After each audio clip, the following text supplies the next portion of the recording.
Madame, Monsieur, bonjour et soyez les bienvenus sur RTI 1. Célébration aujourd'hui, lundi 1er mai 2023, de la Journée internationale de lutte pour les droits des travailleurs. Plusieurs actions prévues dans le monde entier. En Côte d'Ivoire, les syndicats seront reçus par les autorités gouvernementales.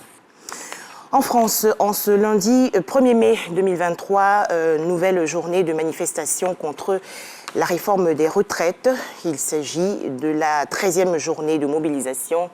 À noter cet important dispositif sécuritaire, 12 000 forces de l'ordre pour surveiller le territoire tout entier, dont 5 000 pour la capitale Paris.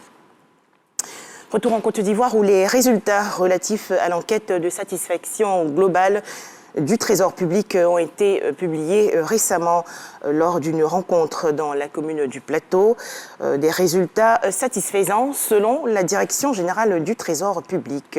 Les explications détaillées dans ce reportage de Lanciné Bakayoko. Cette enquête a pris en compte deux volets, à savoir une enquête interne destinée à recueillir l'opinion et le niveau de motivation des agents du Trésor public, et une enquête externe visant à recueillir le ressenti des clients sur la qualité des prestations. J'ai nourri l'ambition de faire fonctionner le Trésor public sur le modèle du privé, c'est-à-dire une administration qui se fixe des objectifs et qui met tout en œuvre pour les atteindre. Cette démarche nous a valu d'être certifiés ISO 9015 en 2019. L'étude qualitative et l'étude quantitative font ressortir un taux de satisfaction de 83% chez les personnes physiques et 68% pour les personnes morales. Les items d'analyse ont porté sur les services, la communication, les conditions de service, la gestion des plaintes. L'enquête a aussi révélé des points d'insatisfaction au niveau de certains leviers, entre autres les retards de traitement. Les satisfactions nous amènent à nous endormir sur nos lauriers. Par contre, les insatisfactions nous permettent de travailler davantage et d'améliorer nos prestations. Cette enquête de satisfaction globale est instituée tous les 2 ans dans cette administration. Il s'agit de garantir à tous un service public de qualité répondant aux exigences de l'intérêt général. Toujours en Côte d'Ivoire, la célébration récemment de la Journée mondiale de lutte contre l'hémophilie.